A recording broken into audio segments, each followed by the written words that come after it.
It's a good one. All right. So this will be the reading of God's Word, Psalm 52. For the director of music, a maskil of David, when Doeg the Edomite had gone to Saul and told him, David has gone to the house of Adonai. Why do you boast of evil, you mighty hero? Why do you boast all day long? Who are you, a disgrace in the eyes of God? You practice deceit, your tongue plots destruction. It is like a sharpened razor. You love evil rather than good, falsehood rather than speaking the truth. You love harmful words, you deceitful tongue. Surely God will bring you down to everlasting ruin. He will snatch you up and pluck you from your tent. He will uproot you from the land of the living. Amen. The righteous will see fear, and they will laugh at you and saying, here now is a man who did not make God his stronghold, but trusted in his great wealth and grew strong by destroying others. But I am like an olive tree flourishing in the house of God. I trust in God's unfailing love forever and ever. Amen. For whatever you have done, I will praise you in the presence of your faithful people, and I will hope in your name, for your name is good. This is the reading of God's Word. Amen. Let us pray. Dear Heavenly Father, I thank you for this time to share about your word with these people. I thank you for all the brothers and sisters here tonight. I bless them all. I pray tonight that they hear your word, not mine. I pray that I get out of the way and they receive your word and your blessing. I pray all of this in our Lord and Savior Jesus Christ's name. Amen. Amen.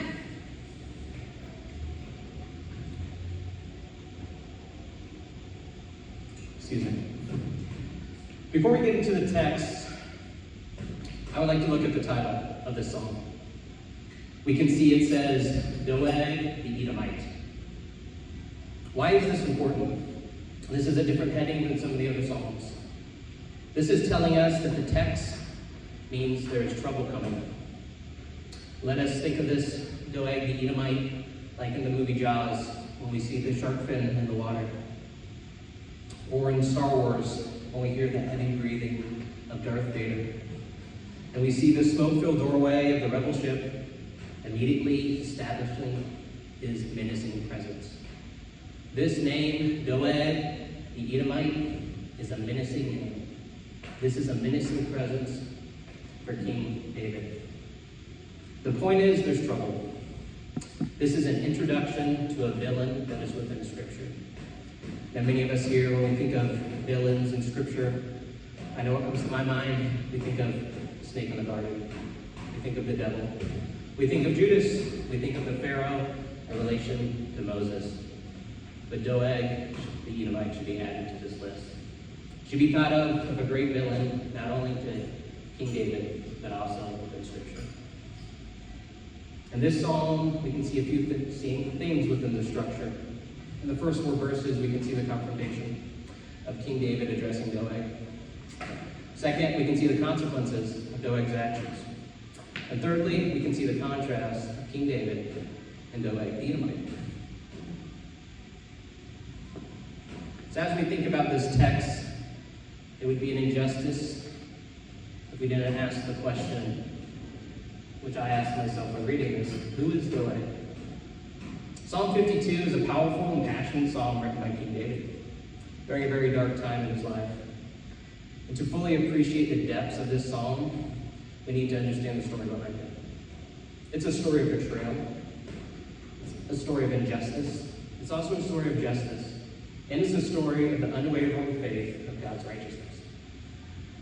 The backdrop of Psalm 52 takes us to the events counted in 1 Samuel chapters 21 and 22.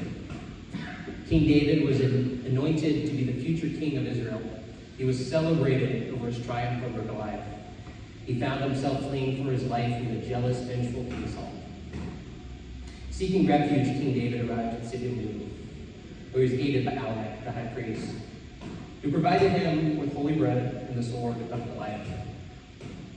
However, among the present that day was Doeg an officer of Saul.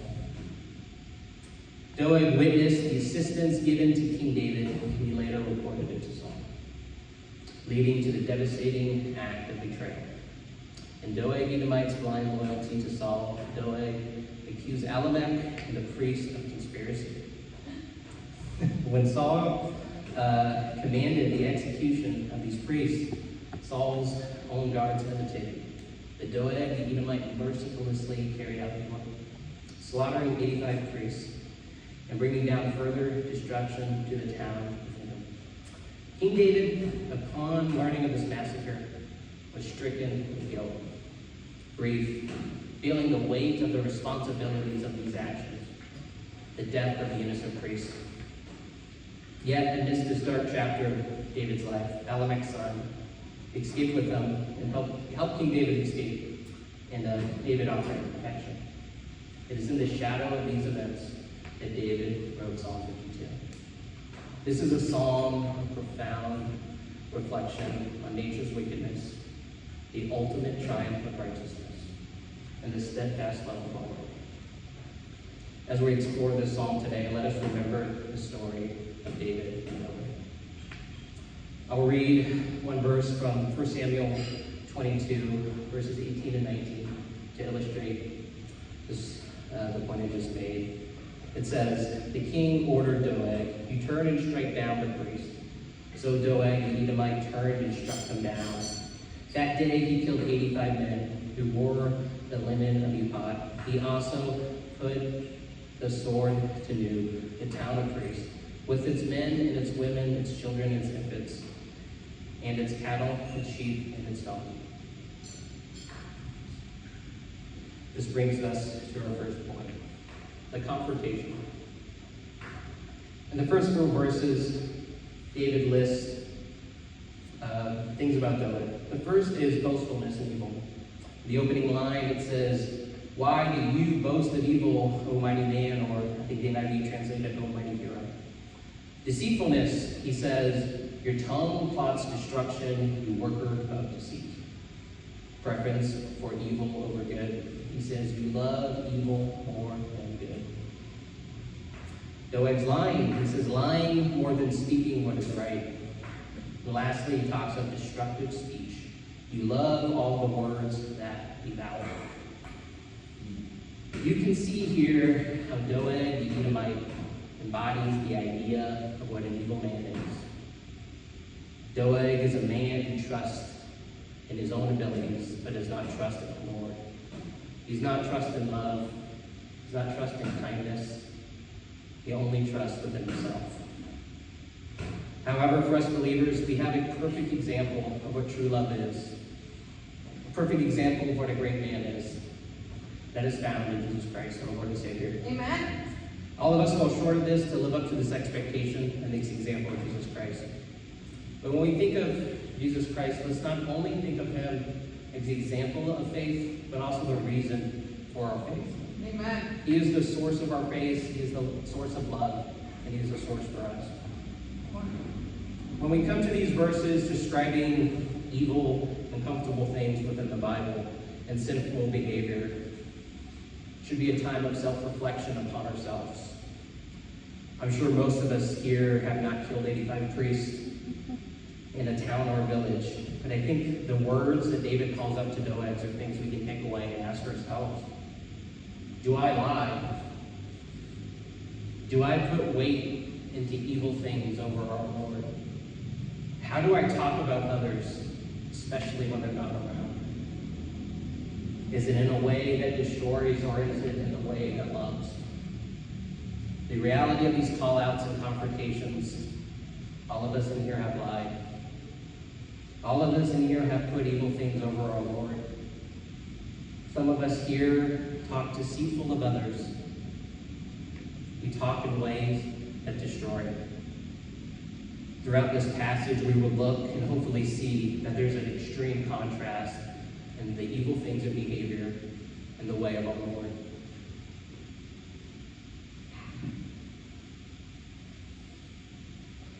Also, you'll notice in verse 1, it says, "Why do you boast in evil, O mighty hero?" Another translation of this can be, "Oh, mighty man."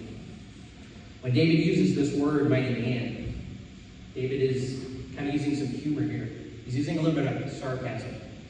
David's mighty men were a group of elite warriors who served King David in Israel. These are detailed in the books of Samuel and Chronicles. David's mighty men also included the 30, which were a group of distinguished warriors, notable men and individuals. These warriors were instrumental in securing King David's reign and establishing his kingdom. They were the gladiators of their day, the great soldiers. They were mighty men of battle. Let's think of Lord of the Rings, for example. You could think of men like Aragorn, Legolas, Gimli. Or for a less nerdy reference that we could use, they were modern-day special forces soldiers. David's point in calling Doeg a mighty man is to mock him, to expose the wickedness of his character. Doeg slaughtered unarmed priests, their wives, their children, the infants, and their families. He attacked them in violence, and they had done nothing against them. David highlights that Doeg is no true mighty man. Instead, he is a coward, a murderer, unworthy of honor and respect. Let us move to our next point, which will be in sections verse and 5.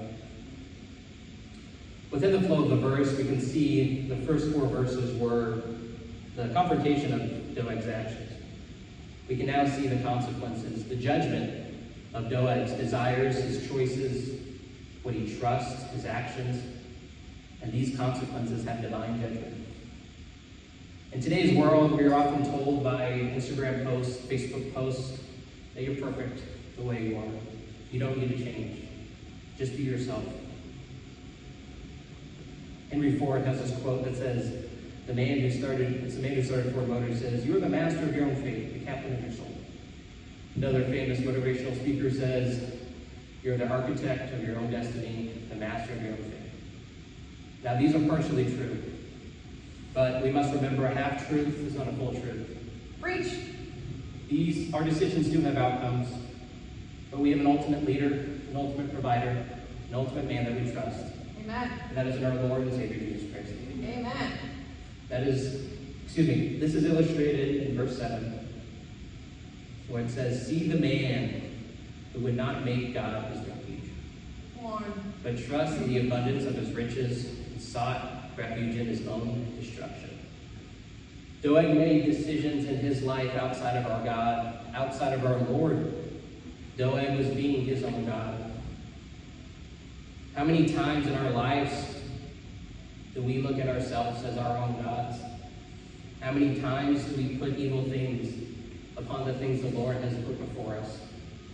How many times are we chasing a promotion, that quick dollar, and doing it in deceitful ways outside of the Lord? My wife and I, who did the announcements beautifully, have been married for 3 years. And early on in our marriage, we decided to have a good marriage, which I think most of us want to have. So what we did is we did young marriage counseling with our pastor. And one thing he recommended these 2 books. The first book was The Gospel-Centered Marriage by Chad Van Dixhoorn. The second was a book by Paul David Tripp called What Did You Expect? And in this book, he has this great line, this great theme throughout his book that he repeats a lot. Paul David Tripp repeats this so much that it gets annoying, but in a good way. And what he kind of says is, when we're selfish in our own way, within the context of marriage, or with our friends, or with our families, we're being our own gods in that situation. And we must remember that we don't live in my kingdom, we don't live in your kingdom, we live in God's kingdom. Amen. So let us follow his word. In the text, we can see that Doeg made decisions not for God's kingdom, not for God's people, not for God, but for his own benefit, for his own riches. He did not seek refuge in our Lord, but rather in the things that destroy. So let us not make decisions outside of the Lord, but let us seek comfort within him. Amen. This brings us to our third point of the evening, which is in verses 8 and 9, which is the contrast. We have seen the confrontation of Doeg being described as an evil man. Then we have seen the consequences of selfish decisions, which is destruction. Now in verses 8 and 9, I will reread them. Starting in verse 8. But I am like a green olive tree in the house of God. I trust in the steadfast love of God forever and ever. I will thank you forever because you have done it. I will wait for your name, for it is good in the presence of the godly. You see, David trusts in God rather than his own cleverness, rather than his own desires, than his own tongue and his own schemes. Doeg trusted only within himself, and King David here trusts within the Lord. King David is patiently waiting for the perfect judgment of our Lord. Does David trust the Lord?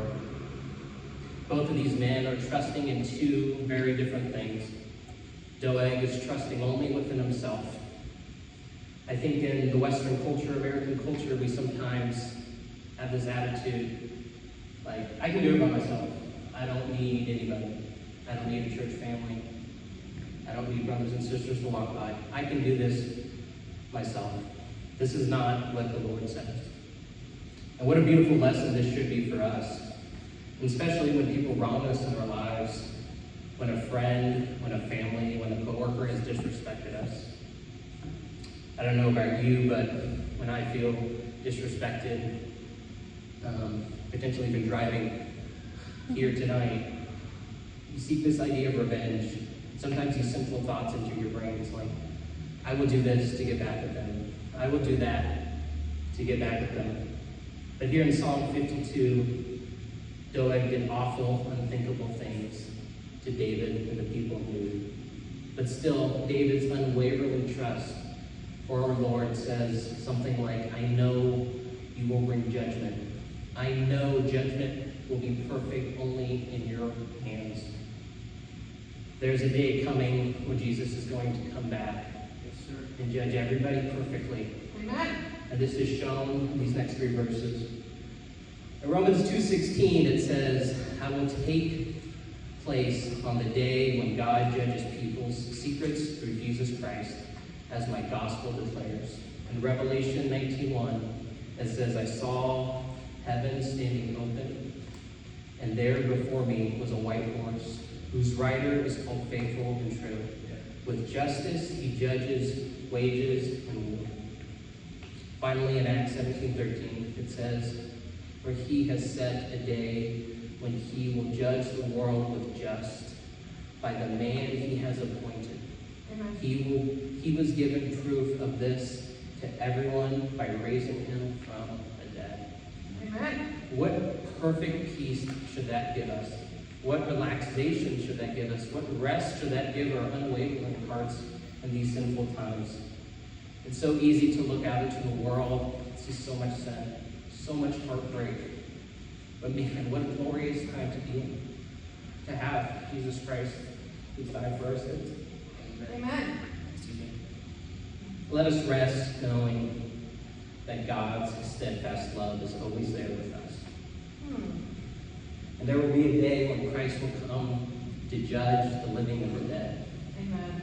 But in his perfect work, Christ has died for us and paid for all of our sins. Amen. Psalm 52 is a powerful reflection on the wickedness, the righteousness, and God's steadfast love. This offers profound lessons for us believers. The story of Doeg the Edomite serves as a cautionary tale for every one of us about trusting in ourselves and acting in selfish ambition. In contrast, we can look at David's unwavering trust in our Lord God. Even in the face of great adversity, he serves a model for us to follow. Let us rest comfortably knowing that God's love is steadfast and his judgment is perfect. In all things, let us seek refuge in him. Let us trust that he will bring justice to the sinful world in his own perfect timing. Through Christ's work on the cross, we have such rest, such insurance, such peace that we should walk through this week with. Amen. And that is the forgiveness and the hope that we have resting in him Thank you, and Jesus. eternal life. Let us pray. Thank you, Lord. Dear Heavenly Father, I thank you for your word tonight. I pray that all of us go out into the week and rest comfortably in you. I pray that when we see the sins of the world, that we don't have unwavering trust in you, but we have complete, undying, steadfast love and faith in you. I pray all of this in your name. Amen. Amen. Yeah. Now I'll have Brother Dana come and minister the sacraments. Thank you. Thank you.